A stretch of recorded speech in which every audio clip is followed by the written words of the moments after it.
Hello, friends. Welcome to the Alabama Liberal Podcast. Today we're going to be talking about cultural grievances plus sunk cost fallacy equals Trump's base. Now, what this is about is Trump's base. As you can tell, I don't want to talk about him so much because we talk about him a lot, and I know that kind of gets repetitive, but he dominates the news. I mean, he really dominates the news. In a way, every election with an incumbent president is about the incumbent and about the mood of the country, but that's really true this year.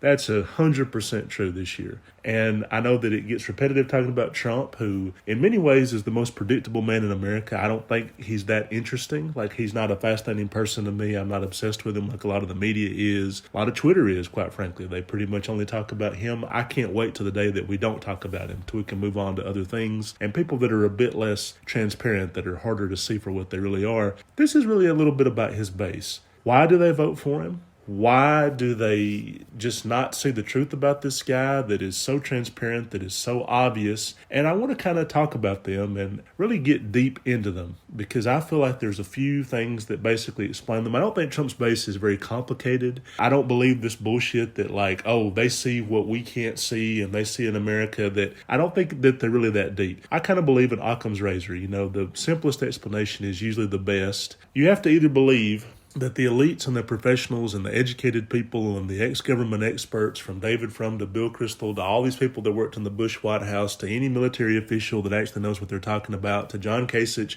a lot of the Republican Party that's become never-Trumpers are very educated and very smart. They're all backing Joe Biden. You either believe that that's because the simplest explanation, which is that Donald Trump is a moron, he's dangerous, he's incompetent, he's unqualified, and they know that he is crazy. And that's why they're doing it. That's why they're breaking party ranks. And that seems to be the simplest. Or you have to believe the Trump base. Trump, a man who has been put in office by Russia and foreign agents, is secretly the ultimate patriot. And he's got to save America from a deep state cabal that wants to secretly undermine it. How do they want to undermine it? They want to give third worlders America in a basket. Jews are bringing in third worlders to replace them on the assembly lines of America. They're doing this intentionally as a scheme to push out real Americans, and that way make America basically, I suppose you might say, like kind of just a gas station for wealth and one world, one planet wealth. And it's Bill Gates and the Clintons and all these elitists that are doing this. And Trump's the only one that sees them for what they really are. And that's why they're so desperate. The CIA, the intelligence agencies, the far left, Antifa, Black Lives Matter, all these different groups, they're desperate to get rid of the one man that can save America. Now, you might sit there and think, but if he's dividing everyone from the CIA to Antifa and Black Lives Matter, who are usually not on the same page. They don't really agree politically on anything, but if they're agreed in terms of Trump is dangerous and they want to get rid of him, isn't that uniting America? That he's so divisive that all these different groups hate him, and aren't you really the ones dividing America? If you're going against everyone from Colin Powell to Antifa, right? No, they don't see it that way. Of course, I believe in Occam's razor. The simplest explanation is the best. It comes down to, well, why do they believe it? Because they're stupid. You either have to believe that people who are extremely educated and professional and they've worked in government their whole lives and they know what they're doing. You have to believe that they don't know what the fuck they're doing and talking about, but a retiree in Sheboygan who wears a MAGA hat and goes to Trump's rallies and thinks coronavirus is a hoax and basically believes that Hillary Clinton ran a sex pedophile ring and QAnon knows what they're talking about. The simplest explanation is the best. These people are full of shit, morons. They don't know what they're talking about. They're not educated. They don't follow politics. And so to revert that into being like, well, it's snobbery for liberals to say they're idiots. Maybe they are idiots, but we're going to get deeper into that. I don't really believe that all these people don't know what they're following. I think that they kind of do. And I want to kind of debunk a lie right off the bat before we really get too deep into it. A lot of people put this idea out there that Trump is the silent majority, that a lot of his base is hiding and they're going to go in and they're going to block vote out Biden. I personally believe the only way Biden loses is if Trump cheats. I think Trump has to cheat to win. I think he knows this. I think that's why you've seen him do everything from defund the post office to put a campaign backer into the post office to rant and rave about mail-in ballots, because he clearly was going to try to rig the machines, the initial plan, because he likes to draw attention to how he'll cheat. He couldn't get away with that. Then he tried to fuck up mail-in balloting. Now he's tried to tie things like the second stimulus was being tied to defunding the post office. It's very clear. He's a very transparent man in a lot of ways. He doesn't even try to hide his corruption. He goes and does an interview with Lester Holt saying, yeah, we had to get rid of Comey because of the Russia thing. Brags about obstruction of justice. Goes out to a campaign rally in 2016 and says, hey, help me Russia. Russia, help me find Hillary's emails. He puts a White House phone call with Ukraine asking them for help finding dirt on Joe Biden. The same thing with China. There's a dozen people listening to this. He's not shy about hiding his corruption. In a way, he's an honest crook. Even in 2016, when he was running for office, he would do interviews with Anderson Cooper, elaborately laying out how he would buy politicians and he would give them money, and then he was able to get them on the phone when he wanted a favor later on. He even says, could I have gotten Bill and Hillary to come to my wedding if I hadn't have given them a donation? He's never been shy about hiding the fact of corruption, and he almost doesn't seem to think there's anything wrong with that. He kind of likes getting away with it. There was a book that Malcolm Gladwell wrote called Blink, and one of the chapters was about how you can see deception in micro expressions, the way someone's mouth twists, a gleam in their eye, certain things that FBI forensic people pick up on. And they were talking about watching clips of Bill Clinton, all the sexual harassment and all the blowjobs and all the affairs. He kind of liked that people knew about them. He sort of liked that it was right out in the open when he would say things like, well, it depends on what your definition of is. There was a danger to that. He liked flirting on the knife edge of disaster. He liked getting that close to it. There was a certain thrill that he got out of fooling people. Trump, of course, has that same thing. He likes to get as close to the edge as he possibly can. I mean, people say narcissistic personality disorder, maybe borderline personality disorder. Either way, he likes to put his corruption right out there. He likes everybody to see it, kind of likes getting away with it. He likes being the naughty boy who pulled one over and having these fucking idiots like the evangelicals in the Republican base go out there and talk about he's the best man since Jesus Christ. Deep down, I think he probably feels some self-loathing. I know that most really, really narcissistic, egotistical people don't like themselves very much. There's a part of him that I think believes he's a piece of shit, and that's why he's got to go out there and say, I'm the best at everything. I'm the best president since Abraham Lincoln, because he knows that's not true deep, deep down. And that's why he's drawn to women that clearly don't like him very much. Melania is a paycheck.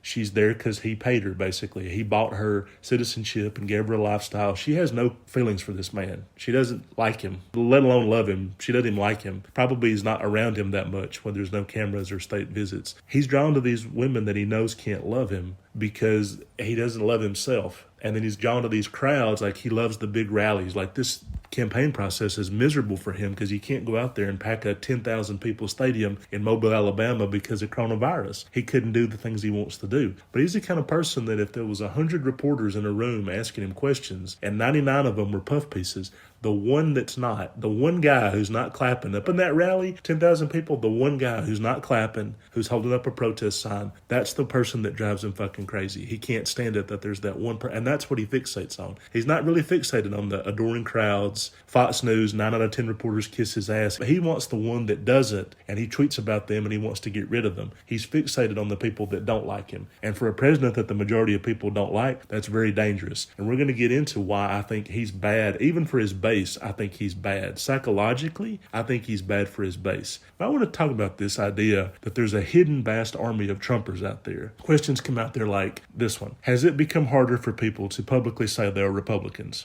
No, but Trump fans like to believe that because they want to believe there is a secret army of them out there and secretly everyone believes as they do. The reality is that Trumpers talk about their love of Trump often. They never get tired of defending him. They might blast liberals on Facebook or Quora or Twitter or whatever, but they're most definitely not hiding. This idea that they are hiding, I can't wear a red cap out in public or Antifa will beat me up in the parking lot, like that's horseshit. That's that Christian conservative white persecution fantasy that Trump plays on. But they want to believe that they're the silent majority, that it's hard to poll accurately. The pollsters don't know them. They don't get them. Only Trafalgar and Rasmussen, the Republican pollsters, they're the only ones that poll them accurately, and that's why Biden's going to get beat, because everyone is terrified of Black Lives Matter or Antifa or cancer culture coming for a fucking retiree in Sheboygan who wears a MAGA hat. In truth, Trump did not win a majority of votes in 2016. It shouldn't be that surprising that he's never polled in the majority either. The polls are accurate. So this conservative fantasy, it's a conservative persecution narrative, and it's seductive for Trump's base. It's a big part of the reason why they voted for him in the first place. Trump normalizes this white victimhood beliefs and ultra-right conspiracy theories, and they love him for it. Then they are not the deplorable outliers that they've been portrayed as. but rather perfectly reasonable, normal people who support a sociopathic, aspiring tyrant who's been sued 1,200 times, ran a Ponzi scheme while campaigning for POTUS, Trump University, would cheat on his wife with a fire ant bed, lies like most people breathe, bankrupted casinos, didn't even know that was possible, and was installed by a hostile foreign government because they hate America. Just as perfectly normal, reasonable people do. But now here's another question, though. If they know that he's so despicable, why would Republicans support something that they can't publicly say they're for? They like to wear that badge, like, I'm a deplorable. They'll put that on Twitter like, oh, I'm a deplorable. Like it's a joke. If your whole thing is like, I'm for this guy because he's despicable and we want to own the left and troll the left, why is that a thing to aspire to for your vote? Isn't that just like a self-defeating purpose? Like when trolls get on message boards and Twitter and they fucking harass people and they have 2 followers and they're harassing people that have 100,000, how's that healthy for somebody? Like if I'm doing that, isn't that bad for me also if I'm the troll? Nobody wants to hear it. Nobody wants to hear the guy in the bar being like, I could have been, if it weren't for that one touchdown that didn't work the right way, I would have played college football. And then from college, I would have played professional football. And then I would have beat Tom Brady in the Super Bowl. That's what would have happened if only we hadn't lost the Abertville Boaz football game back in high school. People don't want to hear that. I think people generally like to believe that you determine your own success to an extent. And sometimes you don't. Sometimes there's a lot of things out of your control, but people don't want to believe that. They want to believe that anyone who's successful, they were destined to be successful.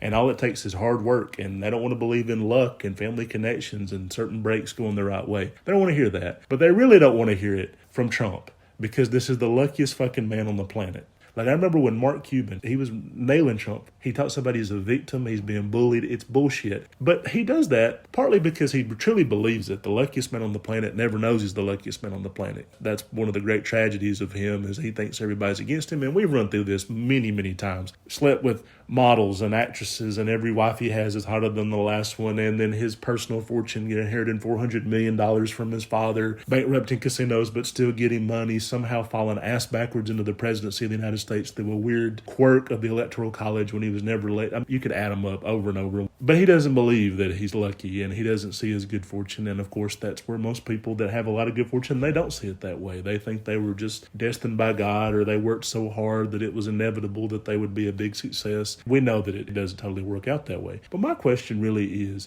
why would Republicans support something that they can't publicly say they're for? All right, I remember back in the heyday of the Catholic sex abuse scandals, people that were being like, oh, I'm a Catholic, I hate seeing the persecution of Catholics. I remember talking to a woman who said she couldn't stand all the persecution of Catholics and how Catholics were being demonized and how she pretended to be Protestant when asked. Then I asked her, I said, well, your church donations, they go to paying out sex abuse lawsuits for scumbag priests. But do you think you should be another branch of Christianity that wasn't responsible for thousands of cases of pedophilia and covering them up for decades or centuries? And she just stared at me like she'd honestly never thought about it. Your church donations, they go into a collection plate that is then used to fund lawsuits against the Catholic priests. They pay settlements to pedophilia victims that those priests abused and to pay for the lawyers that defend them in court and keep real change from happening to the Catholic Church. Why do you want to be a part of that? Why do you want to fund a part of that? I'm born and raised Catholic. My parents were Catholic. Well, there's other branches of Christianity. Like you pretend to be a Protestant when people ask you just so that they don't give you the stigma of being a Catholic. Why don't you actually be Protestant? And I'm not saying that, Protestants are perfect. Again, I'm not religious. I'm not Christian. But I'm just saying, if you belong to a religion that you can't publicly say you're for, I do see it in LA sometimes. People will be like, well, people don't understand Scientology. I like to pretend I'm something else. If you really feel that way, you shouldn't be for that. But Muslims, we get such a bad rap. It's easier to pretend I'm not really a Muslim because of all the things. Maybe shouldn't be in that religion, period. Alabama liberal, obviously, they'll be like, well, you don't understand. And I'll be like, I understand completely. My name's Alabama liberal. I was a liberal Democrat in Alabama. My high school class, 95% of people supported George W. Bush. My college, Auburn University, was voted the most conservative college in the United States of America by the Princeton Review.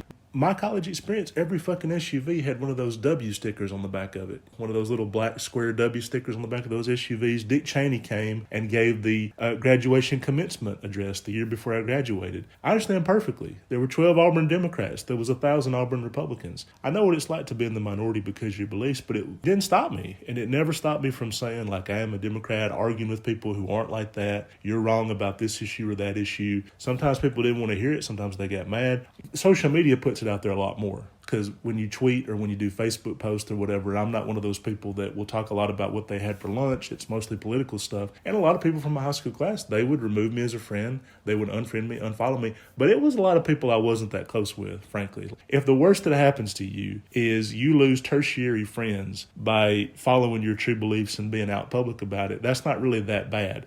But again, that's the difference between I'm not ashamed that I'm a Democrat. I think other people have the wrong idea about them versus saying I don't publicly want to say that I'm a Catholic or a Scientologist or a Muslim or a Republican because of the that perception's there for a reason. Now, I know that white males come in, that's Trump's troll army, that's who they are. They'll say things like, no, they aren't ashamed. They just don't want ultra-leftists bullying them and harassing them. Does that really convince anybody? Republicans have spent a metric ton of time calling liberals crybabies and snowflakes and uber-sensitive wimps who can't deal with anything. I'm not believing that they are actually that terrified of liberals, who they have said over and over again are weak little safe space pushover pussies. Republicans control the Senate, a majority of state legislatures, the White House, the Supreme Court, the military, the police, several powerful industries, the fossil fuels, healthcare, a majority of the rich billionaires who get involved in politics, a majority of the guns, a clear majority of the militias, etc. Liberals have loudmouth Hollywood actors, activist groups, labor unions, which have never been less powerful than they are today, and that's about it. So why would Republicans be so scared of talking about their beliefs unless they honestly knew deep down there was something wrong with them?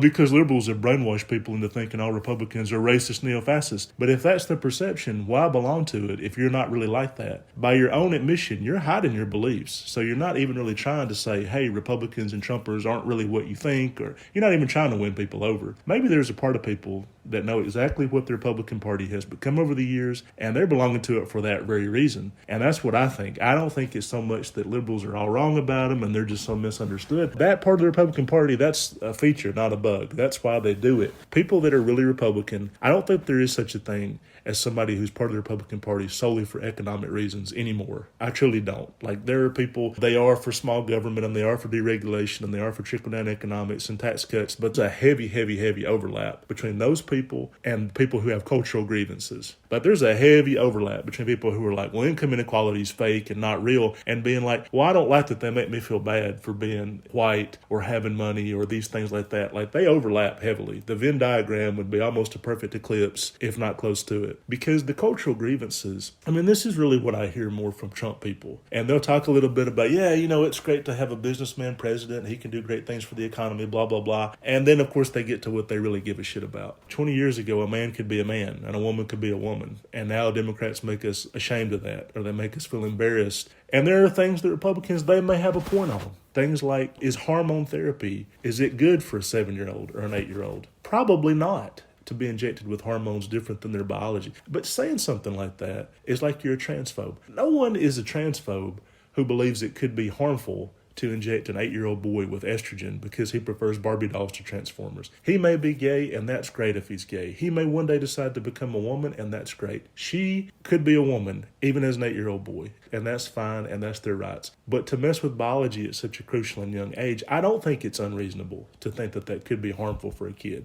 Things like, should transgender women, should they be allowed in women's sports? This is worthy of a debate. It's not hate speech to say that transgender women have a clear athletic advantage. Serena Williams is the best female tennis player who's ever existed. And when John McEnroe came out there, and John McEnroe's a dick, I think it's easy to be like, John McEnroe's a dick and I'm for Serena Williams. I am for Serena Williams. Serena Williams has to compete in a sport that very clearly discriminates against her and doesn't want her. Anything she does, the European judges and crowds and fans and sponsors, they're very tough on Serena Williams. They've always been kind of mean to her. They've always bullied her to an extent. The other female tennis players, Azarenka, Shaparova, and Amashumarenka, all the Eastern European people, they've never liked Serena Williams. Probably influenced the judges to an extent because all that comes from a lily white European and Eastern European culture. It's real easy to be like, John McEnroe's an asshole when he says something like Serena Williams wouldn't be in the top 100 if she were, if she had to compete against men. But Serena Williams has said that. Serena Williams came out and said, yeah, male players, they're faster, they're stronger, they have more muscle mass. I couldn't beat them. I wouldn't be in the top 50 if I played men's tennis. She said that. McEnroe says that it's a big deal. Everybody attacks him, says he's a dick, and he is kind of a dick, so it's easy to sort of be on that page. But then Serena Williams said the same thing, agreed with him, and then there was crickets. Like nobody even came back and said, like, oh, well, maybe we were wrong, or the person he said that about agrees with him. There is an advantage to transgender women playing women's sports. And so to admit that, or talk about maybe it's not fair, or maybe it deprives female athletes, that's not bigotry to say something like that. And so you have someone like J.K. Rowling, he is against Trump, is liberal on everything. This is kind of crazy. For years, she alienated conservative fans because she was against Trump. And you got to keep in mind, I'm from Alabama in like the 90s and double O's when the Harry Potter books were big. There was a big debate. Should schools have them in their libraries? Should we ban Harry Potter books? This is pro-witchcraft. The fear of Satanism, like the West Memphis 3 and all those Paradise Lost documentaries. Fear of the devil, like that still exists in certain parts of the United States. People still take that literally. They were saying like, oh, Harry Potter books promote witchcraft. They didn't want people to read them. My mom, as a school teacher, she read the Harry Potter books to her class. A couple parents didn't like that and wanted their kids in different classrooms. Majority of the kids loved it because it was a cool book that they enjoyed reading. It inspired a generation of readers. Some adult students that she had come up to her and say, we still remember reading Harry Potter books and you reading them to us and how excited that was, and that made me a better reader. I couldn't read at all until I came in the third grade and you read those books, and that got me excited about learning and knowledge. Fast forward to 2020, and a lot of the liberals are being like, oh, we're not going to read Harry Potter books because J.K. Rowling's a transphobe or whatever. They've put her in that category. Is J.K. Rowling transphobic? She may be, but I've said before, people, you kind of are what you hate to a certain extent. I feel like people that are constantly bashing gays and obsessed with gays or whatever, there may be something there. They're racist. They just can't stand Black Lives Matter. That's all they talk about. That's practically the whole reason they're voting for Trump. I think if it bothers you that bad, if you're a single issue voter to the extent that Black Lives Matter is why you're voting for Trump, you're probably childish at best and a racist at worst. You shouldn't be that afraid of that you will vote against your pocketbook, your public health, your country's reputation in the world, a president who says he's going to try to run for a third term and Congress should let him. He said this openly 2 weeks ago as he's running for a second term, but he looks far from accomplished from winning. Says if he's elected to do a second term, he'll try to run for a third term. He's admitted this. This man cannot be president. He's dangerous. But to say, oh, well, Black Lives Matter, they're so dangerous, really, like if that's where you're at, that's childish at best, probably racist, almost certainly, to vote exclusively on that issue. When I say people are what they hate, it's interesting to me that nobody's pointed this out. J.K. Rowling writes books as a man. She wrote several thriller books, the Cormoran Strike novels, under a man's pen name. So she's pretended to be a man several times for her public life. She got outed that she was the writer of those books, and she had a falling out with her friend over that, but she was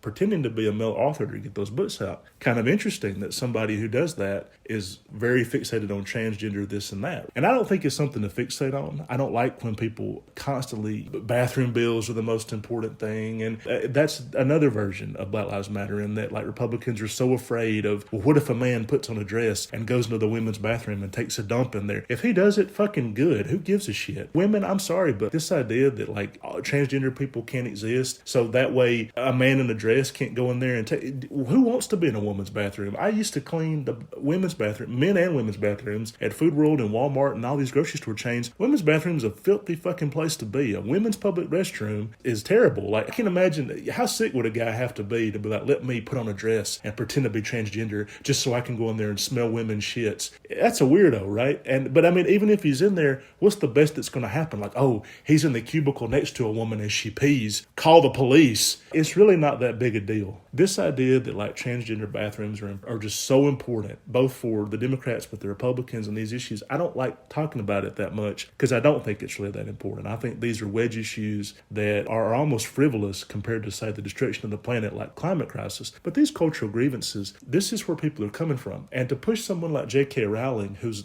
left and liberal, against Trump, has alienated countless fans by saying her politics publicly, to push her into the conservative category because you view her as transphobic, just for seeming to have an interest. This idea that someone has to be liberal on everything. They have to be liberal on, if you don't say defund the police and abolish ICE, you're not really a liberal, is horseshit. And of course, people like Bill Maher and others, they've pushed back on this idea that, liberal can be anything you want it to be. It's not a narrow definition. The most powerful the Democratic Party has ever been in the history of the United States was from the 1930s to the late 1960s, that glorious period of FDR all the way up to LBJ. But in that time, Some of the Democrats were Dixiecrats. Some of the Democrats were segregationists. Some of the Democrats couldn't give less of a crap about civil rights. LBJ was able to convince them to pass some of that stuff anyway. But in the 50 years since, Democrats haven't been truly powerful in the 50 years since. And it's largely because of cultural grievances, starting with really the 60s, the women's rights movements, end segregation movements, the civil rights movements, MLK, JFK, LBJ, all the acronyms, right? RFK. Starting with all these things, that started to push a lot of white working class people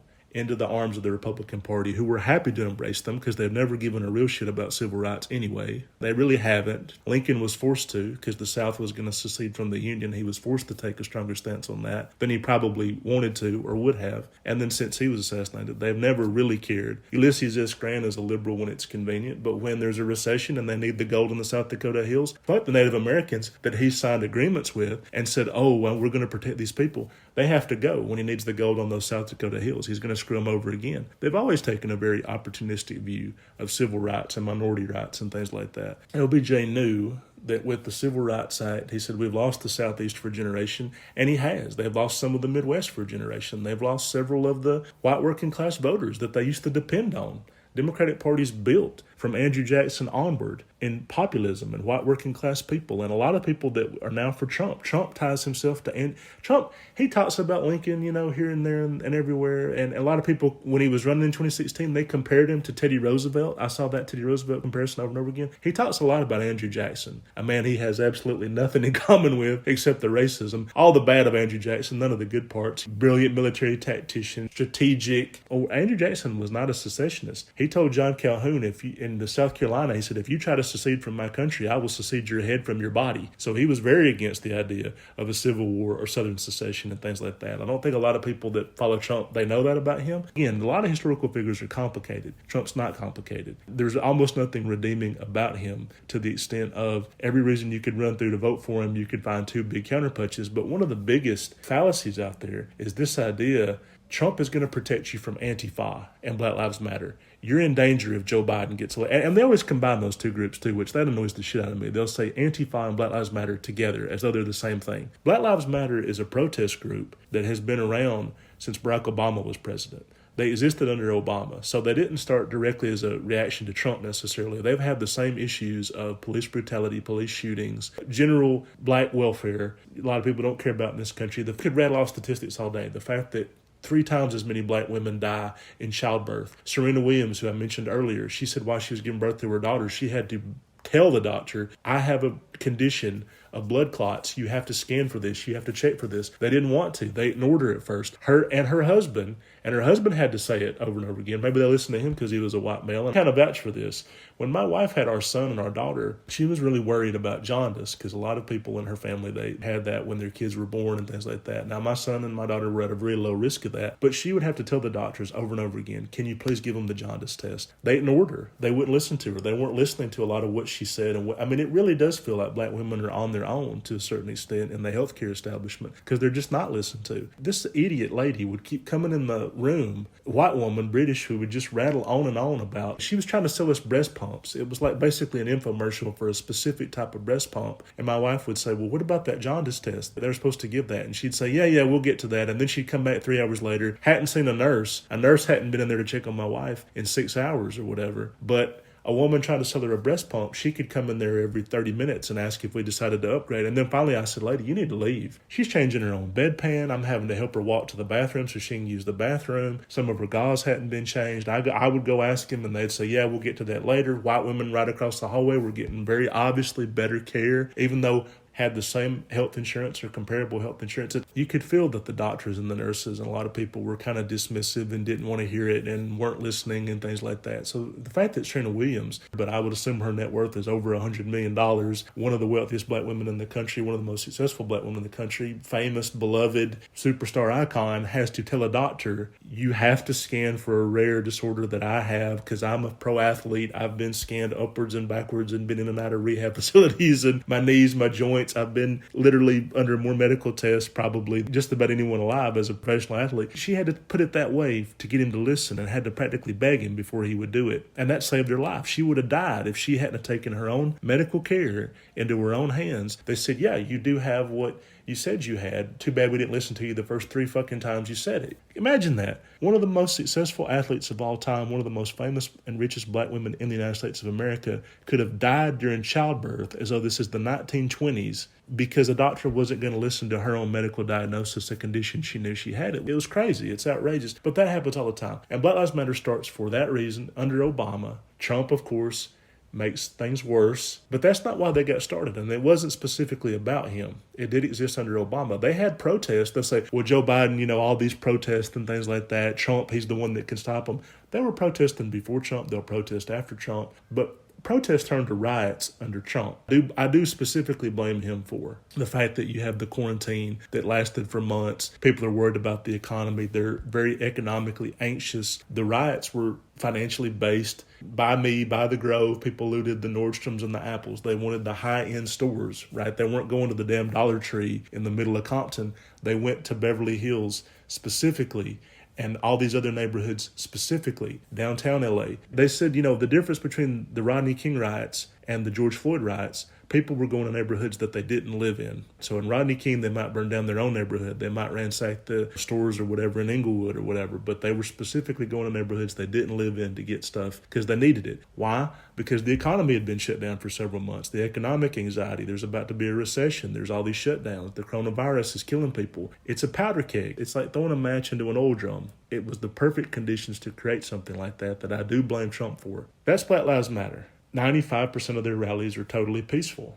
And they're not thugs, and they're not doing this. The Republicans said they are. But then they lump that in with Antifa. Antifa, I'm not sure exactly who the fuck they are. I know it stands for anti-fascist. I know there's been a few hundred of them. I know that they go like to Ku Klux Klan rallies or Charlottesville rallies, and they beat up Nazis and Ku Klux Klansmen or whatever. We still haven't seen these so-called Antifa terrorist attacks. They keep saying Antifa terrorist attacks. We haven't seen that. We've seen Cesar Sayoc, the Trump fan, who sent bombs to the entire Democratic leadership from Nancy Pelosi to all the big-name Democrats, Obama. None of his bombs went off, but he did try to basically decapitate the head of a major political party by trying to blow up a dozen different members in the Democratic Party. So we saw Cesar Sayoc, and we've seen the guy at the Charlottesville rally who ran over a woman and killed her. And we've seen the vigilante in Wisconsin who shot 2 people trying to break into their store that Tucker Carlson defended. We have seen Trump people commit acts of violence and kill people. We haven't really seen that with Antifa other than they beat up some people at a rally.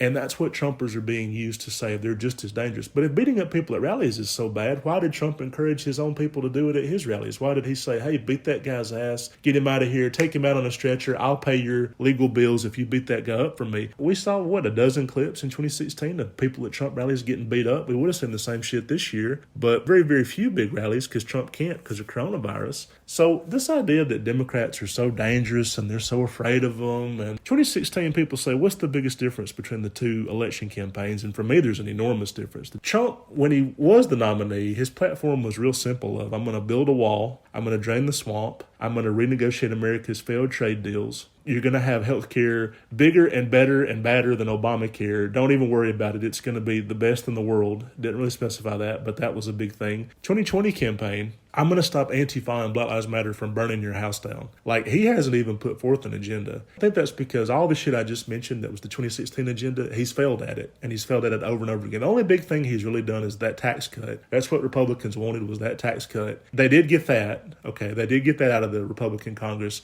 from 2016 to 2018. The only real thing that they did, and everything else failed. Drain the swamp, hilarious. That's the most hilarious thing.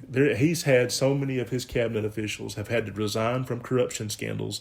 I can't even keep track of them. We would have to do a podcast just about that, and maybe we will do it one day. Build the wall, hilarious. Hasn't done it. Not even close. Renegotiate America's trade deals. He's given up trade wars. He did a trade war with China, and then it didn't work. Who he has hammered is Canada. He's gotten a better deal out of Canada and some of our allies. He hammers Canada for 50 cents. And then the billions that China he was going to go after, that's mostly gotten away from him. And he hasn't really followed up on that, and he quit pretty quickly. They just showed a few footage of soybean silos in the Midwest rotting and being like, oh, China's not buying our soybeans anymore. Well, I guess we better give up. I heard more about fucking soybean farmers in the last 6 months than the last ever in my whole goddamn life. I never heard about soybean farmers until the last year for the Trump trade war. And it was always that too. Like they wouldn't say like, oh, well, there's car parts guys that are hurting, or some of the manufacturing, all these different people making supplies, the chip makers, they're under some strain. It was always the damn soybean farmers, right? They'd go to that over and over again. Yeah, he can get a nickel from Canada, but the millions from China, huge central campaign promise. Obamacare, repealing that, replacing that with something better, hilarious. Not even close. These were huge central campaign promises that he hasn't lived up on. 2020, he's not said, here's what my agenda will be, here's what I'm going to do. He doesn't want to be tied down. And then people say, oh, well, you promised us this. And he's like, no, I didn't. He's not even attempting to lay out an agenda. He's not even running on anything. He's specifically saying, I can stop Black Lives Matter and Antifa from burning down your house. That's the agenda. Wow, what an aspirational version of America to aspire to. Hey, what I own today, I can continue to own it because a group that has been pumped up into a boogeyman, they're not going to start a fire that they were never going to start in the first fucking place. That's terrific. That's my big goal for voting for this man. Showing up and voting in the middle of a pandemic just to stop an imaginary boogeyman that he's created. Antifa is bullshit. This is some people that exist. I think that they want to inflate how important they really are. They're a little bit like Anonymous, the hacking group that Anonymous, remember, they were doing everything behind the scenes and they weren't really doing shit. Antifa is like that, like a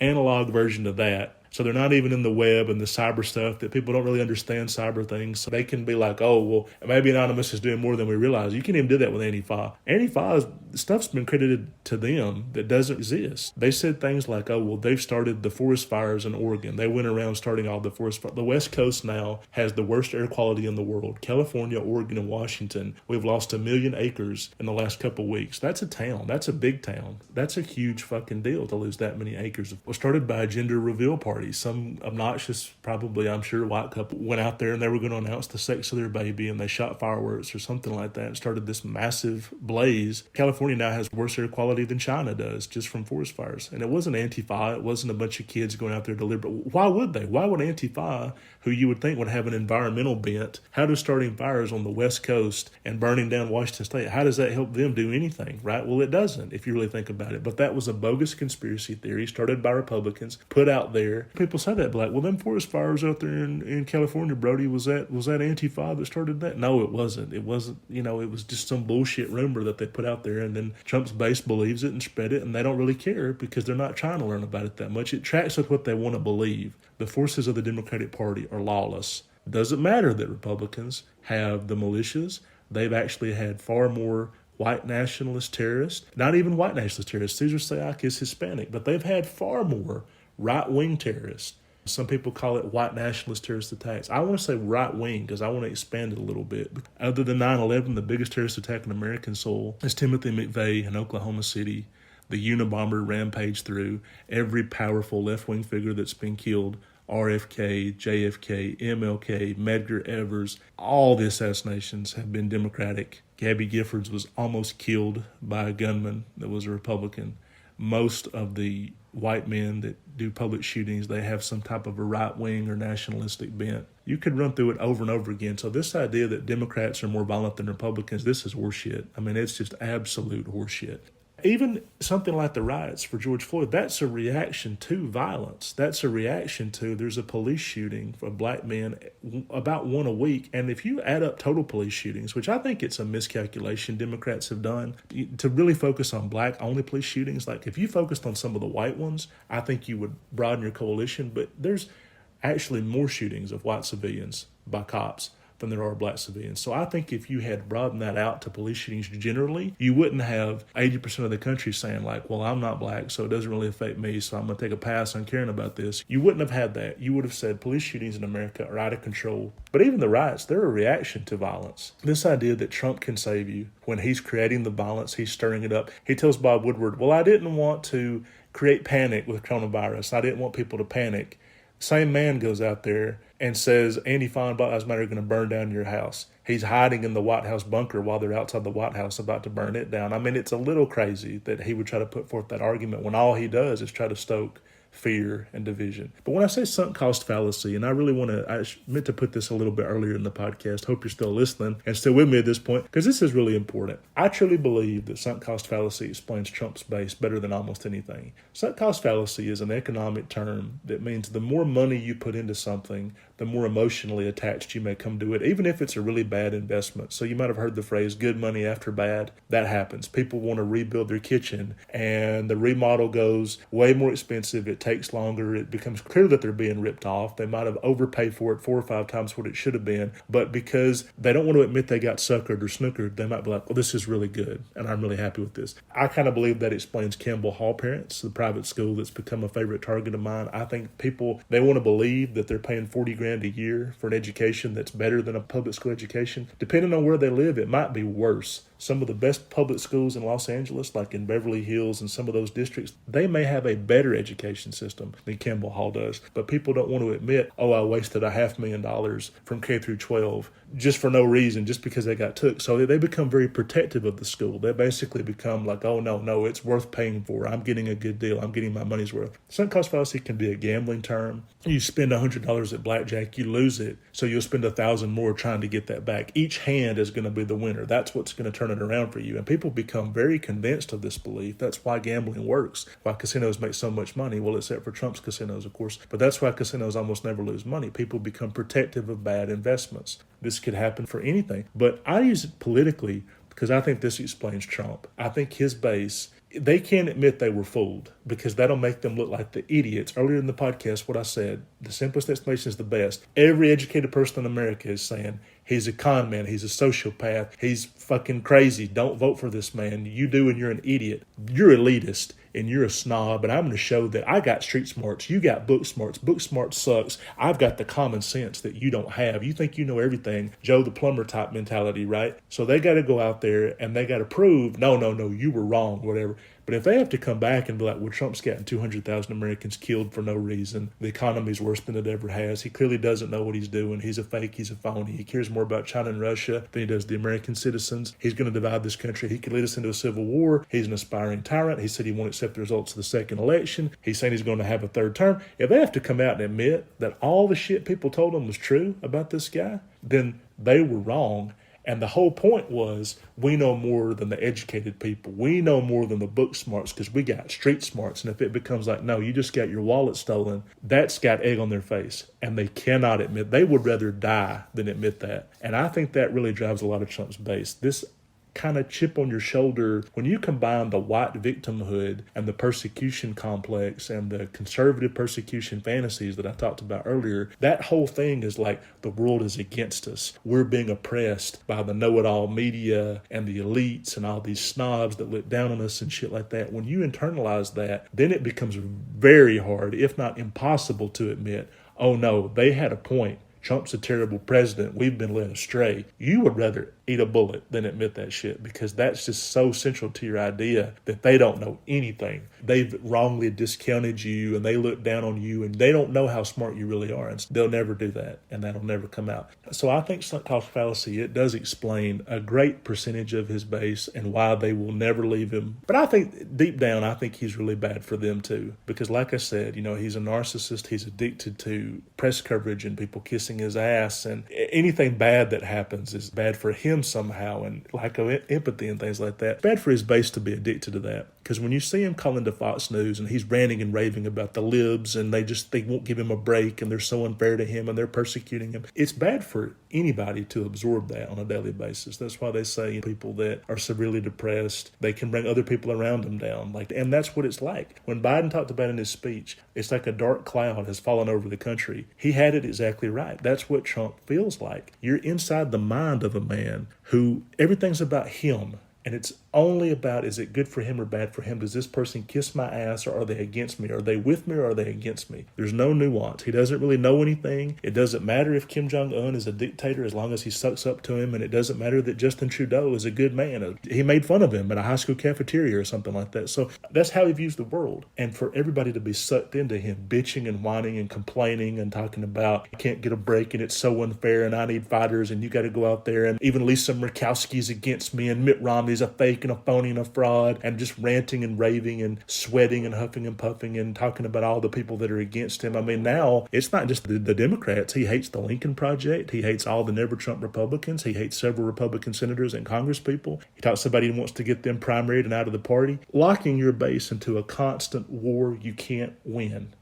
And even if they win certain things, it's what's known as a Pyrrhic victory, which is that the casualties are so heavy. Even if they win in November, the casualties are so heavy, it'll be as bad as if they lost. In 2016, they had Trump as president, they had a Republican House, a Republican Senate, a Republican Supreme Court, and they were as mad as they've ever been. They were as angry as if Obama had been president. You're locking your base into a constant mood of anger and hatred. It can't be good for them to absorb this all the time. And that's why I do think that if Trump lost, I think it'd be the best thing that ever happened to his base, because they'd do for him what they did for Bush. Bush lost, and then they reformed him into like 6 months after Bush was out of office. They said, oh, do you miss me yet? And it's like, the only person who ever missed you is the Iraqi reporter who threw the shoe at you. But when Obama took office, they were able to reform it into like, oh, if only Bush were still here and all this shit. Never mind that he left office with a 25% approval rating. They'll do that for Trump. When Trump's out of office, it'll be easier to reform him into like, oh, if only he'd been given a second term. Imagine all the glorious things we could have accomplished. You know, that Gone with the Wind, hand over the forehead, bygone days, fainting couch. Like, if only we could have gotten the promise and potential of a second Trump administration. If he's actually reelected for 4 more years, then it becomes they have to defend this man who's increasingly indefensible, that the majority of the country does not want. Well, how do you explain 2016, smart guy? They say that shit like he won. In 2016, Hillary Clinton got 3 million more votes than he did. So they say things like, if you don't think we're hard to poll and you don't think we're hiding out there, how do you explain 2016? It happened exactly as it would have. Hillary got 3 million more votes than Trump did. She was beating him in national polls, and she beat him in the race. But within several states, like Pennsylvania and Michigan and Wisconsin, she was always within that margin of error. It was always like 1 point ahead or something like that. But the media didn't, I guess we just didn't think it was possible that somebody could win by 3 million votes and still lose the Electoral College, and that the Electoral College would be stupid enough to uphold that result, that they would come out and say like, oh, well, the popular vote doesn't matter. Before in the Electoral College, the results have always been somewhat close. Like with Gore and Bush, they were essentially tied in the popular vote. Gore did win the popular vote, but it wasn't really that far apart. This was a very clear, the people have spoken, and the Electoral College just ignored it, even though there is no law that says the Electoral College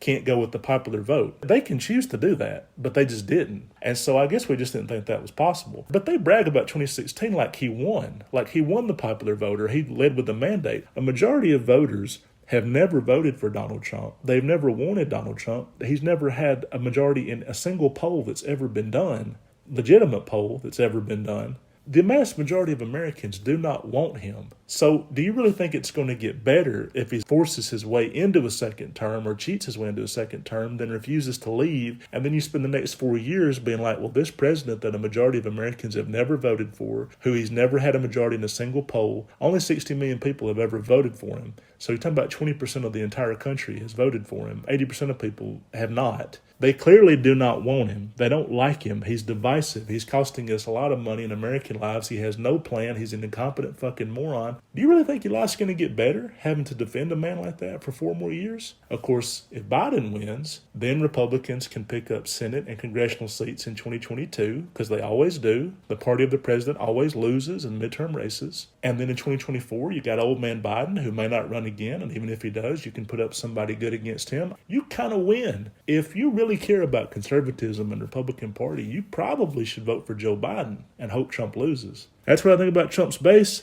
Thanks for listening, everybody.